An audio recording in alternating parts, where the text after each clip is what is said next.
From News Channel 8, this is News Talk with Bruce DuPoint.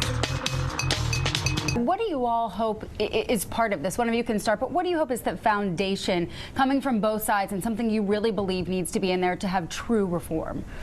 Well, of course, reform means that you fix a problem and you prevent a recurrence in the future. So in the end, there's going to have to be some frank discussion about how you get the law enforced in the future. How do you deter illegal immigration? How do you set immigration levels consistent with what the nation needs?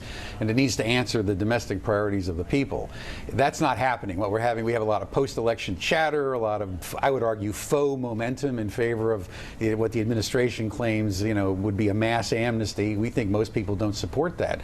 So we're going to be pushing Congress, first of all, to address what the president has done in his first term, which is assert an unlimited power to ignore the law and essentially enact his own immigration platform. That Congress has yet to come forward and address that threat to its primacy as the legislator making immigration policy and law. What good is passing all the immigration laws in the world if the president says, I can just ignore them, not enforce the law, sue states that try to help get the laws enforced? So a lot of this discussion is very surface. A lot of the players who are talking about immigration bills in Congress are the same folks who've been talking about it for the last 10 years, haven't gotten anything done. We're skeptical, and obviously we're going to be fighting against anything like what we saw in 2007. Now, some of the Republicans, like Marco Rubio, are saying, hey, let's do this thing piecemeal, because they recognize a so-called omnibus bill is an ominous bill, because anybody can turn around and find reasons to oppose it. I think Sam Rayburn said it takes a carpenter to build a barn, but any jackass can kick it down. Well, it's a lot easier to oppose an omnibus package. But the Democrats, when they attack the STEM bill, that's that foreign student bill the other week, right, we're saying, look, we don't want any piecemeal legislation. We want the whole enchilada, right, Frank? And you know what? The whole enchilada is a big fat political disaster. What do you all think that these numbers say about the American public and moving forward? Well, I don't believe any of those poll results. I mean, you can produce. I think they're tremendous results. Yeah, I would not expect you all to agree on that. Yeah.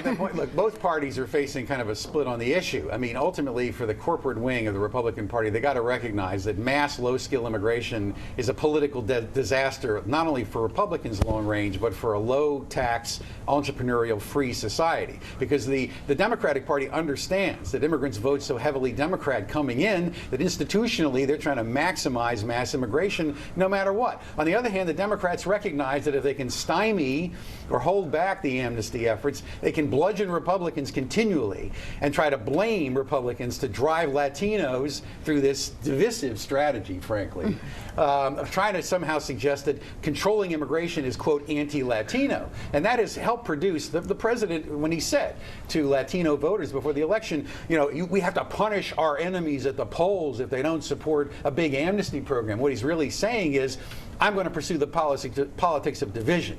There's no way the Republicans can ultimately pass an amnesty and then claim they're going to get an avalanche of Latino voters. Latinos were almost irrelevant in this election in the swing states. They weren't really voting on the immigration issue anyway. In fact, single women were a far greater factor in the outcome of this presidential election than Latinos voters were. The only choice Republicans have is a dramatic reduction in overall immigration for a sustained period of time to allow the immigrants here to absorb, assimilate, and move up the economic ladder.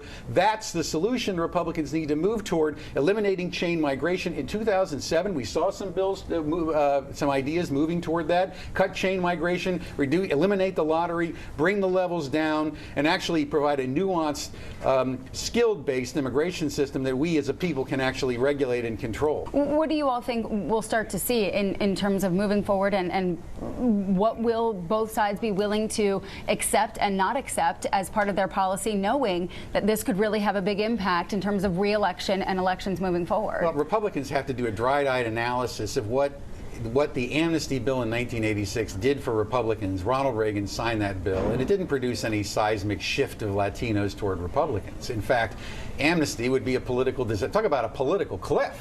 I mean, signing a big amnesty bill now.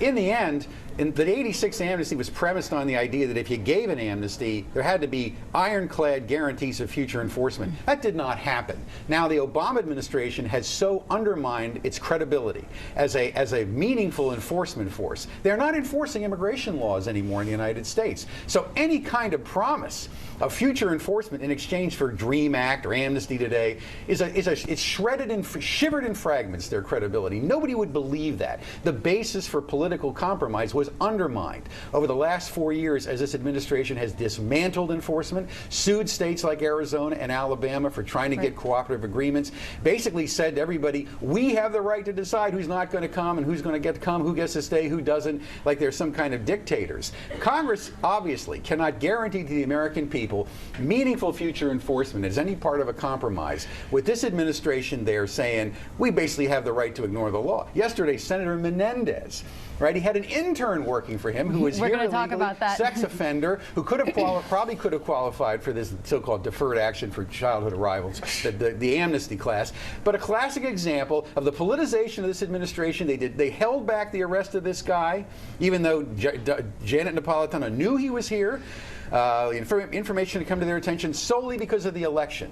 That is evidence of the dramatic, draconian politicization of enforcement in this administration. Frankly, the Democrats benefit politically by continuing to game this whole debate and not get anything done. And that's why I'm here to predict that very little is probably going to happen in the first 6 months of next year. A lot of bluster, a lot of swagger, a lot of, hammering over the head. But in the end, Republicans have to figure out ultimately that unless they do something to dramatically reduce immigration politically, what's going on is not going to be in the long-term interest of private enterprise and a free society. You raise a lot of good points, and I promise we will get to you in just 1 second. We do have a caller on the line. The argument that enforcing the immigration laws of the United States is ipso facto anti-Latino is a polarizing, bankrupt strategy, and it's taking this country down what is a partisan debate on what should be a national, constructive dialogue of how we move forward, who we are, who we will be, and how the laws of this land will be enforced. If the Obama administration is going to politicize the issue in the way it is and try to drive a wedge between Latino voters and Republicans and frankly the rest of the American people,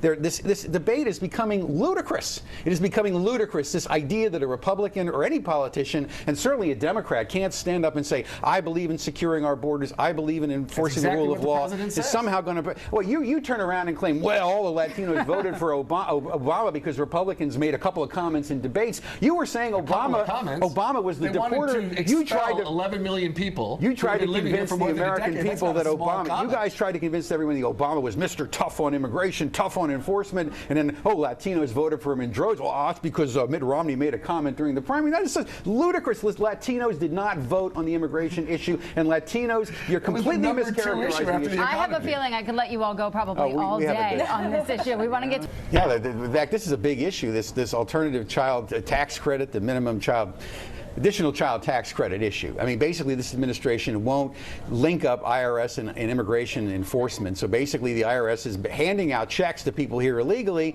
for kids who are born here to be illegal immigrant parents, or to the kids, even if the kids are here illegally.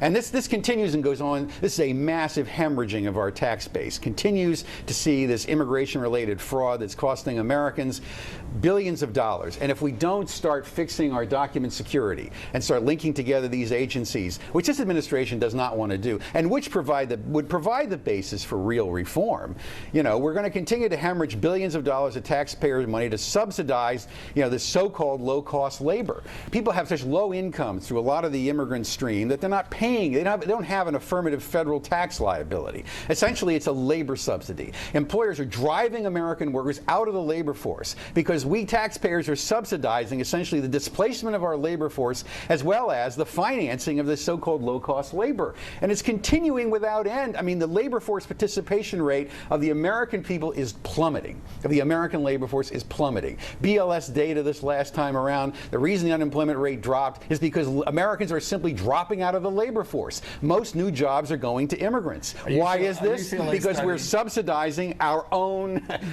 exclusion from the American labor market. This makes no sense. Thank you guys so much for being with us. Thank you. I imagine we will all be back here at the table again as the discussions begin there on Capitol Hill. So Seungmin Kim, Frank Sherry, and Dan Stein, thank you so much. We will be right back with more right here on News Talk.